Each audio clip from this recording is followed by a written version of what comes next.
പുലർച്ചെ തന്നെ നാടുകാണി ചുരം വഴി മൃഗങ്ങളെ കാണാനായിട്ട് ഇറങ്ങിയതാണ് ഞങ്ങൾ. അതാ ഒരാന നിൽക്കുന്നു. ഒറ്റക്ക് നിൽക്കുന്ന ആനയല്ലേ, കുഴപ്പക്കാരനായിരിക്കും എന്ന് വിചാരിച്ച് ഞങ്ങൾ വേഗം പോന്നു. അങ്ങനെ ആനയൊക്കെ കണ്ട് ഞങ്ങൾ ഇങ്ങനെ വരികയായിരുന്നു. അപ്പോൾ ബന്ദിപ്പൂരെത്തിയപ്പോൾ നിറയെ മാനുകൾ അതാ റോഡ് ക്രോസ് ചെയ്യുന്നു. നല്ല രസമുണ്ട് കാണാൻ. അങ്ങനെ ഞങ്ങളിങ്ങനെ പോയി. ബന്ദിപ്പൂർ കാട്ടിൽ അതാ നല്ലൊരു ആന ഇങ്ങനെ നിൽക്കുന്നു. വീണ്ടും ഞങ്ങളിങ്ങനെ പോയിക്കൊണ്ടേ നിന്നു. വീണ്ടും അതാ കാട്ടുപോത്ത് നിൽക്കുന്നു. വീണ്ടും അതാ ആനകൾ അതാ വരി വരിയായി വരുന്നു. ഇതൊക്കെ ബന്ദിപ്പൂർ കാട്ടിലാണ് കേട്ടോ ഉള്ളത്.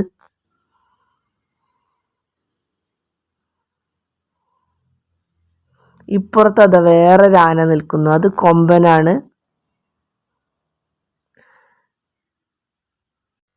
അവരുടെ ഇടയിൽ ഒരു ചെറിയ കുട്ടിയുണ്ട്.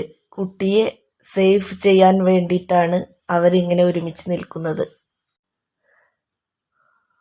കണ്ടില്ല, അവരുടെ ഇടയിൽ ചെറിയൊരു കുട്ടിയുണ്ട്. എന്തായാലും നല്ല രസമുണ്ട് കാണാൻ. ഒറ്റ ഫ്രെയിമിൽ 4 ആനകൾ, ഇടയിൽ കാട്ടുപോത്തും ഉണ്ട്. അങ്ങനെ ഞങ്ങൾ യാത്ര തുടർന്നു കൊണ്ടേ നിൽക്കുന്നു. വീണ്ടും അതാ ഒരു ആന, അതിൻ്റെ ഇടയിൽ കാട്ടുപോത്തും. ആന, കാട്ടുപോത്ത് ഇതന്നെ. നല്ല രാവിലെ വന്നാൽ മാത്രമേ ഇങ്ങനെയുള്ള മൃഗങ്ങളെയൊക്കെ സൈറ്റിംഗ് ചെയ്യാൻ കിട്ടുകയുള്ളൂ. വെയിൽ ചൂടായാൽ അവകൾ കാടിൻ്റെ ഉള്ളിലേക്ക് പോവും. വീഡിയോയിൽ ചെറിയ ക്ലിയർ കുറവായി തോന്നുന്നുണ്ട്, ക്ഷമിക്കണം. ധൃതിയിൽ വീഡിയോ എടുത്തത് കൊണ്ട് ആണ് അങ്ങനെ വന്നത്. അതാ കാട്ടുപോത്ത് ഇങ്ങനെ നടന്ന് നീങ്ങുന്നു.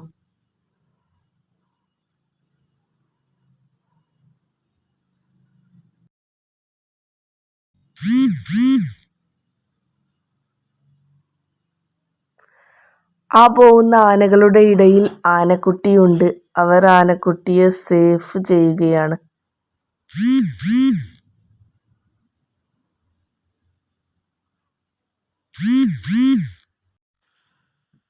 ഒറ്റ ഫ്രെയിമിൽ 4 ആനകൾ.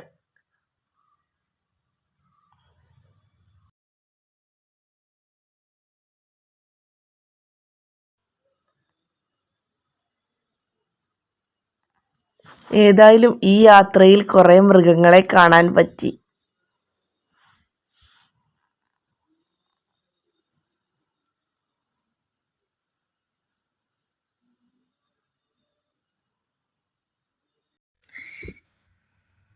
എന്തൊരു മനോഹരമാണല്ലേ ആനയെയും കുട്ടിയെയും ഒക്കെ കാണാൻ.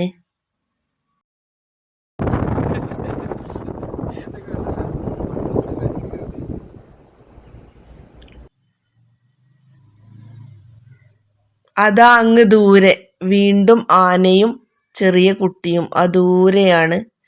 വീഡിയോയിൽ എത്രത്തോളം ക്ലിയർ ഉണ്ട് എന്ന് മനസ്സിലാവുന്നില്ല. പിന്നെ കുറേ മാനുകൾ.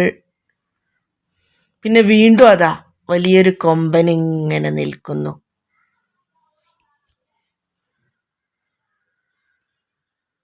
നടന്ന് നീങ്ങുകയാണ്.